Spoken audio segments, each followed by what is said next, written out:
We have with us Mr. Dariush Mehrjui, who got the 20th International IFFK's Lifetime Achievement Award. I'm so happy to introduce Mr. Dariush Mehrjui for Media One audience. Welcome, Dariush Mehrjui. Thank you. I'm curious about how did you start your filmmaking, especially in a country like Iran? Well, I started my career by because I had studied, at UCLA, and I was interested in cinema, but the other cinema, the art films. So when I went to Iran, I tried to make some of these art films, but they will refuse it. So I made a kind of a parody of James Bond kind of detective films, in order to get into this. And it became, technically, it became a very successful film, and so it opened the way for me. I had this project of the cow, which was actually, we worked with Ghulam Saidi, who was a very famous writer, and we presented it to the Ministry of Culture there as a kind of documentary films, and they were used to making films. So we started making that films and wrote the script, and it became a feature film. Okay. And that's how I started my career. Made the cow. Okay. I think with this cow, the movie Cow, started the Iranian New Wave movement, and you were known as the founder or father of this Iranian New Wave movement. And actually, I want to know what is this movement is all about. How does it function, and what is the character of that movement? Well, the reason was actually because after the cow, the success of the cow, there were other young makers, young filmmakers, of course. Before the Tagwai had made a film also at the same time, and we three almost had problems with the censorships. Okay. And after that, other people came out and started films. Beyzai, Farman Ara, Shahid Sales. So just gradually we became just a bunch of young filmmakers whose film had always difficulties with the censorship.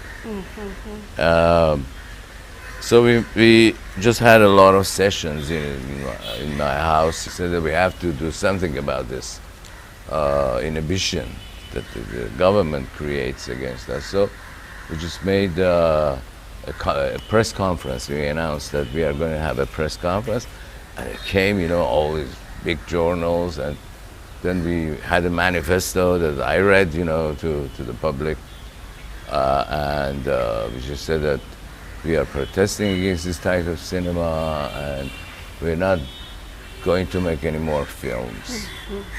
But that was very effective. So this starts with the cow. This starts with more or less with the cow and the other film which had not been shown yet. Okay. But this one was completely done, and anyway. The manifesto was very effective in terms of the journalists and the publicity, etc. But in reality, it didn't really work out because our films started being banned again. My third film, The Cycle, was also banned, for 3-4 years. But finally, in the Festival of Shiraz, which was a very important festival in Tehran, in Iran, which happened during the beginning of September, etc., in Shiraz, and they would invite, all kinds of big theater people and dancers and theater people and cinema people, etc. My film was shown there, The Cow. This happened in which year? It was 19 73, 70, Okay, yeah, okay, 72, okay. something like that. Okay.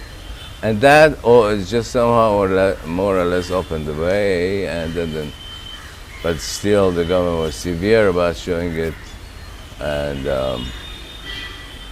just kind of smuggled the film to Venice Film Festival. After this success in Venice and other festivals, etc., the government allowed it to be shown, in one theater, and it became a successful film Okay. among the people and the public, the critics, and that's how my actual career started. Okay. So can I ask you, that time, how do you manage to find the money and other things for the film? I had problems by raising the money for that film, because I knew that the general producers would not accept this kind of film, because Yeah, they yeah. all wanted, Yeah. a very big commercial success. So we submitted it to the Ministry of Culture, and they accepted it. They invested on the film, and also we borrowed, all the great actors who were acting in the theater department of the ministry, and that's how we managed to have both the actors, the production manager, everything done by the Ministry of Culture. Okay. But after the film came out, they were horrified, everybody, and so they banned it, Okay. because it showed the poverty of a small village. Yeah. At the time that the Shah was talking about the glory of this country, etc., etc. But the cow had also another importance, because after the revolution, all the studios, institutes, everything was was closed down, because they had burned the cinemas. The cinema was a center of corruption, according to the Islamic issues, because they showed, all kinds of porno, action films, and things like that. And so they would burn it, But one night, Imam Khomeini saw the film, The Cow, on television, and he was very impressed by the film.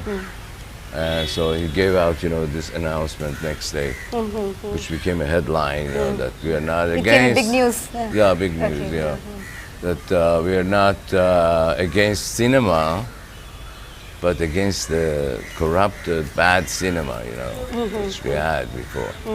For instance, and then he started talking about The Cow, that it's a good film, that it shows, he really He became the brand ambassador of your movie. Yeah. I read it like you yourself have told that you were also enthusiastically participated in the Iranian Revolution of 1979, and actually I would like to know what is its influence on the cultural life of Iran.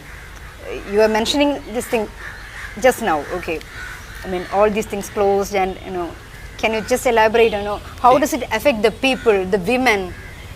You see, art has the ingredient or the characteristic which could influence your consciousness indirectly.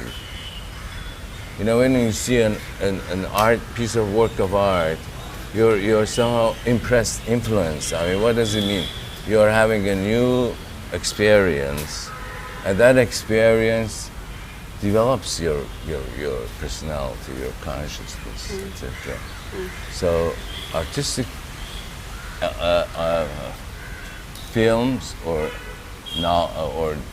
novels or theater or paintings even, or music especially, has this effect on the people. So I think that it just develops the general consciousness of the people. Okay. Thanks a lot, Dariush. Yes.